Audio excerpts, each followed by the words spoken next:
Just want to show you guys the diagnosis of this MS441 chainsaw. This saw came in and the guy said that it revs high without even pressing the throttle trigger. It runs really lean and it's unpredictable. So as you can see, I took everything apart. Basically, I'm doing open heart chainsaw surgery today. The first thing I was going to check is the impulse line because that's a common thing that causes this problem. But the problem hinges down to one of these. There's one missing at the base here of the cylinder, and that's enough to cause a massive air leak between the crankcase and the base of the cylinder. And here's a better view of it. It's totally gone. It wasn't even loose, it was just missing. Sometimes they get loose. It's hard to tell that they are loose sometimes, but in this case it was very easy because it's completely missing. There's actually 4 of these screws that hold the cylinder to the crankcase, and even missing one will cause a massive problem with your chainsaw.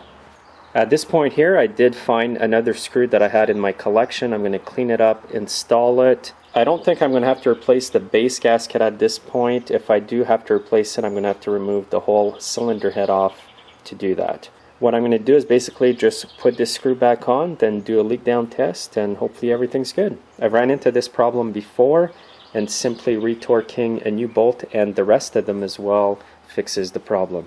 And the impulse line is this line over here. It joins over there. I did a pressure test on this line and also a pressure test on the fuel line that goes into the fuel tank. Also make sure to check the intake boot for cracks, and you'd also want to make sure there's no leaks in the center of the crankcase here where it meets. By doing the leak down test, you're going to be able to tell if there are any other leaks. And here it is back together. I put that bolt I showed you, so now there's 4 bolts holding the cylinder down. I also found out that the other 3 bolts were loose and I tightened them up properly as well. I also put a bit of blue Loctite on the bolts to prevent them from getting loose in the future. So I'm just going to start it up and let it idle to show you that it idles properly now.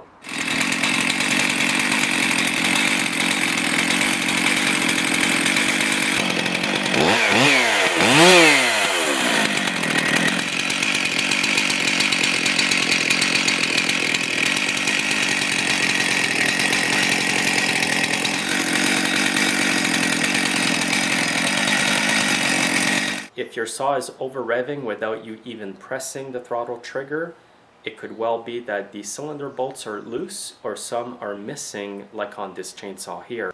Also, like I mentioned, make sure to double check the impulse line and the fuel lines for cracks and leaks.